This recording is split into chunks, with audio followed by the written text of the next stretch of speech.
Hello, 大家好, I'm Grace. Today I'm going to interview a Chinese language learner who has reached a high level of proficiency through self-study in just a year and a half.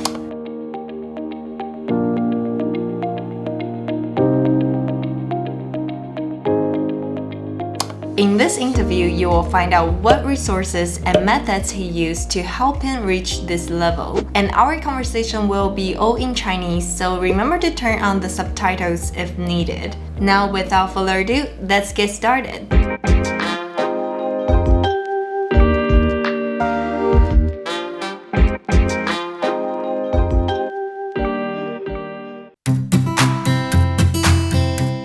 Since our topic for today is how to self-study Chinese, I must introduce you to this exceptional tool that can greatly enhance your learning journey. It's a Chinese dictionary app that is specifically designed for Chinese language learners.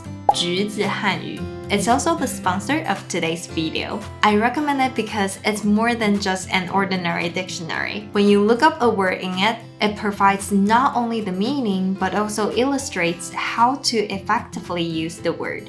It offers common word combinations and structures, each accompanied by multiple examples to help you utilize the word naturally in conversation.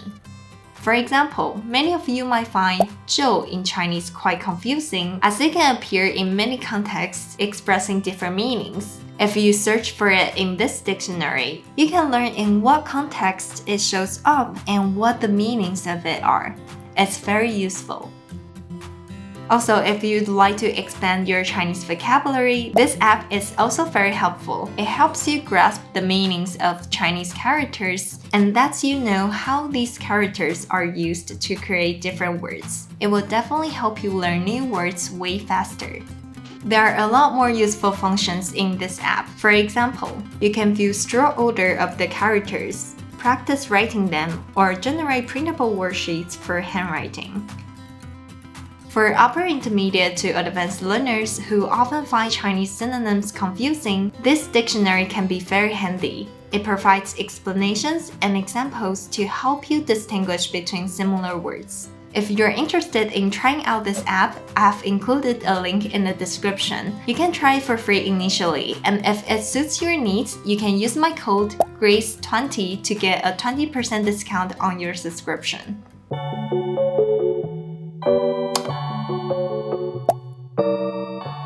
那会儿我有一个华裔朋友，他每天会跟我聊1个小时的中文。可是你一开始初学完全还没学过的时候，你怎么跟他聊天？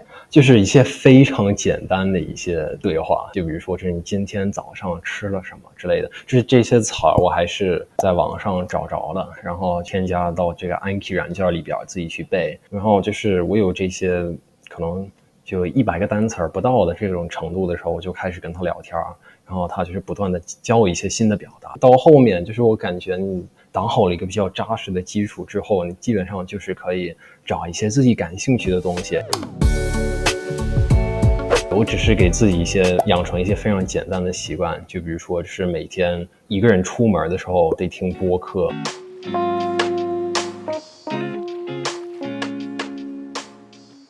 然后就是晚上回家闲得没事干的时候，要休息的时候，就是看会儿中文电视剧，然后就是每天得坚持学暗记，每天至少得加5章。5章的话，你可能每天得复习至少20分钟、半个小时这样。但是我可能时间更长，因为就是我复习的这种卡片的方式，可能跟大部分人不一样。大部分的人可能就是看一眼，然后说哦我会了，下一个，对吧？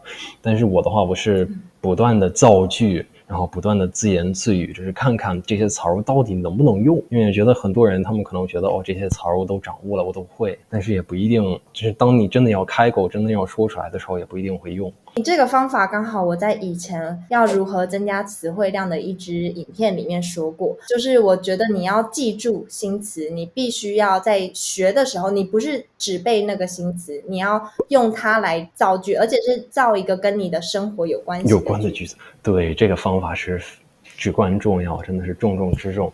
为什么呢？因为就是我们记忆力本身就是跟这种所谓的就是它要是你学的东西是关系到你自己的生活，或者是带着点情绪之类的，而且就是也有点难度，就是你是逼着自己去造句，那你肯定是背得更好。补充一点啊，就是我学这些词汇的时候，也是就是在句子语境中学的，而不是就是单独背一个词儿。我觉得另外一个错误就比如说你背一个，就是我一直举的一个例子是认识这个词儿，你翻译成英文你说 to recognize， 但是其实是跟 to recognize 完全不是对应的，就是认识有各种各样的用法，或者是来 to come， 就是其实实际上在中文里边来就是非常的灵活，有各种各样的用法。那你不能只是通过背它的一个英文翻译来了解它整个用法跟意思。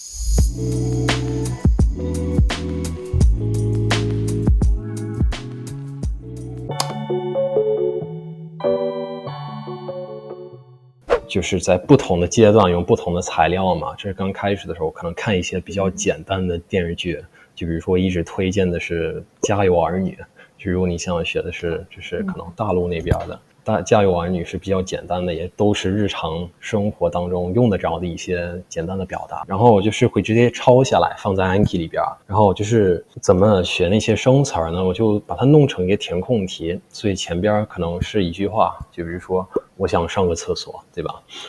那假如说我不知道厕所，那我想学这个词儿，那我就把它给挡住，就是把它弄成一个填空题，然后把厕所放在后边啊。所以你不会写英文的翻译？不会写英文的，我是尽量避免用英文的翻译，因为我觉得另外一个问题就是很多中文学习者他们真的很难跳过英文翻译这一步，他们很难用中文去思考。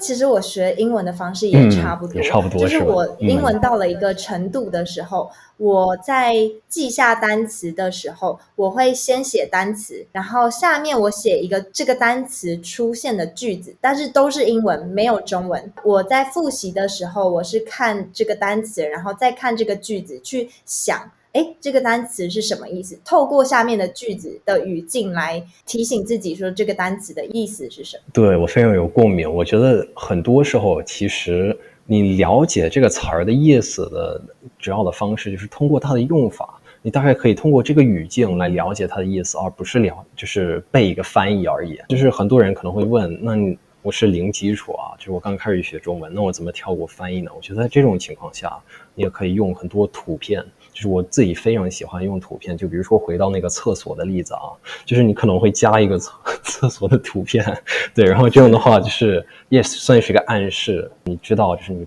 要背的词儿是这个，然后这样的话也是避免用英文去思考。所以基本上你是没有特别在制定计划，但是你会养成一些习惯，对，是这样。对，因为我觉得就是设定一些目标是很重要的，但是呢，就是一个如果我们是长久之计的话啊，我们可能需要的是每天养成一些习惯，就是养成到那种自动的程度，就是说我起床之后我知道我得直接去背 Anki， 我根本不会思考，根本不会想我今天挺累的什么的，我就会直接去背，因为这已经成一种潜意识里的习惯嘛。哇，我觉得你学中文的方式跟我学英文的方式几乎一模一样。真的吗？那好有意思呀。对，因为我后来也是靠自学把我英文变更好。我那时候也是就是比如说我洗碗的时候我就听 podcast。跟我一样，对，这是一个习惯。对。我不知道您有没有读过，就是好像中文翻译是原子弹习惯是吧？是 Atomic Habits， 就是这本书里边也讲到这些方法，就比如说你每天都要洗澡，或者是每天都要穿鞋出门嘛，那你就是在这样的事情发生之前去做之前，就是加上另外一个习惯。就有一些它可以同时发生，比如说你每天都要通勤坐公车到学校，那你就在坐公车到学校这段路上，你就可以习惯性的听英文我是听英文，那你们可以听中文。对，然后有一些像是洗澡，你不可能同时做别的事，那你可以在洗澡之前养成一个固定的习惯。对总之我们就是得布置一个有很多线索的一个行为环境，它就是会促进你的这个行为嘛，就比如说有的时候你会觉得就是我太懒了还是怎么样，就是那你可以通过就是这个环境的一些暗示跟线索来逼着自己去做，就像 Grace 老师说的这个就是就比如说坐在车上的时候，就是这个都已经因为就是可能是这种条件反射嘛，就是你都已经知道你就是境中你该做什么，你脑子知道这就是听英文的时间，所以你就会自然而然去做，你也不会想的太多，对吧？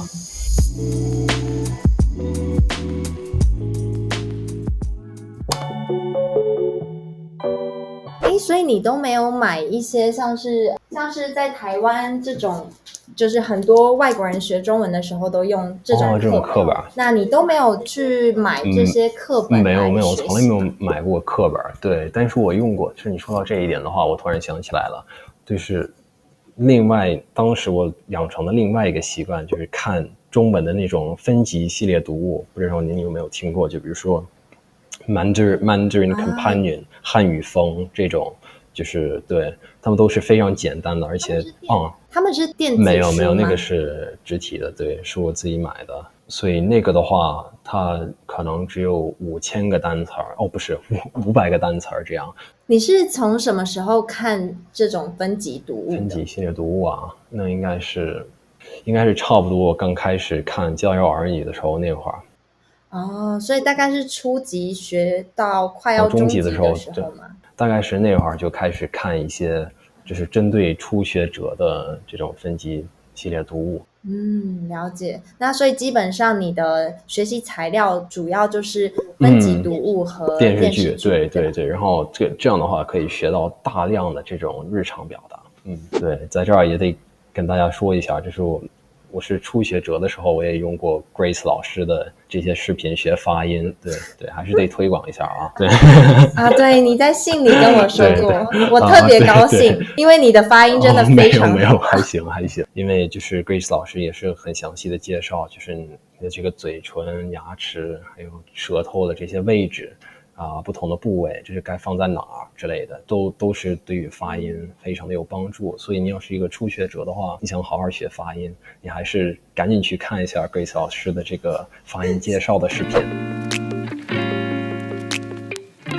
所以其实基本上你还是会在YouTube 上面找一些，就你可能遇到困难的点，或者是你不知道怎么做，那你就透过 YouTube 上面一些教学影片也是有帮助的。对。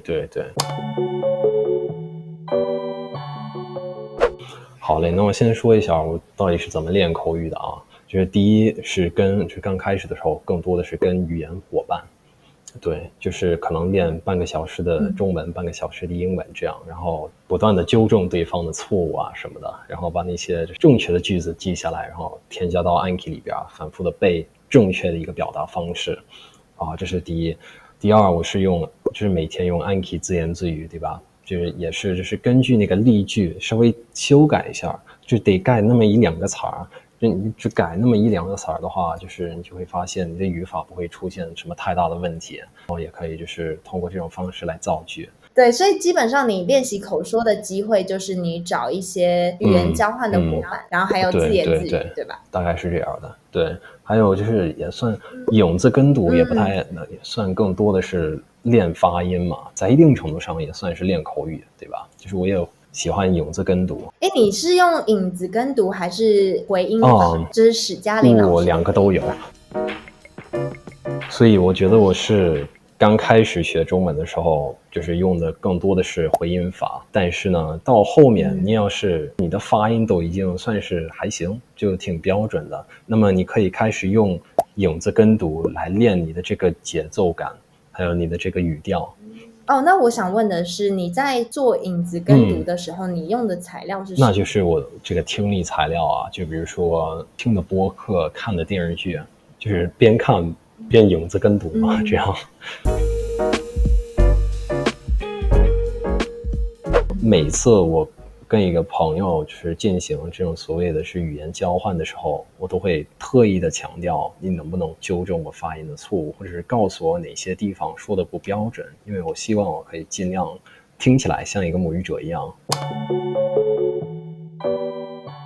你有没有进步到可能中级程度的时候，然后你觉得你的学习停滞了，你很难再进步，有没有这种感觉？我会有这种感觉。我觉得这种感觉的来源是你的这个词汇量就就是达到一定的程度之后，你基本上什么都能表达出来，你大部分的东西都能听懂，然后就是哪怕你接着学，你就感觉不到一个很明显的进步，你就觉得你进步的特别慢，这就是因为就是你的词汇量已经到位了嘛。